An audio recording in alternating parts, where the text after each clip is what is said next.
میں اردو ہوں، میرا پرانا نام ریختہ تھا، میرے لفظی معنی لشکر کے ہیں۔ میں لشکری زبان ہوں کیونکہ میں بہت ساری زبانوں کا مجموعہ ہوں۔ اردو کے اصناف۔ اردو کے 2 اصناف ہیں، نظم اور نثر۔ میں نظم ہوں، نظم کے معنی ایک لری میں پلونا یا ترتیب دینا۔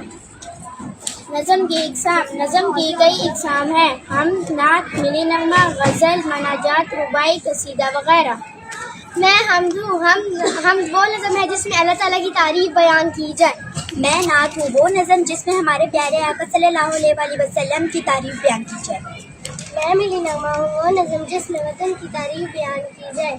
میں مناجات ہوں، مناجات کا مطلب ہے سرگوشی میں اللہ تعالیٰ سے دعا کرنا۔ میں نثر ہوں، میرا مطلب ہے بکھی ہوئی چیز۔ نثر کے اقسام۔ میں مضمون ہوں، مضمون وہ ہوتا ہے جس میں ہر چیز اپنی تعریف بیان کرے۔ میں مکتوب نگاری ہوں، مکتوب نگاری کسی خط یا پیغام لکھنے کے فن کو کہتے ہیں۔ میں نظم ہوں، ایسی کہانی جس کی بنیاد حقیقی زندگی پر ہو۔ میں عابدی ہوں، اپنے بارے میں لکھنے کو عابدی کہتے ہیں۔ میں سفر نامہ ہوں، وہ واقعہ جو خود جا گیا اس دوران سفر نامہ کا حال سفر نامہ کہتے ہیں۔ میں افسانہ ہوں، ایسی کہانی جو جھوٹی پہلو یا واقعے کو پیش کر افسانے ہے۔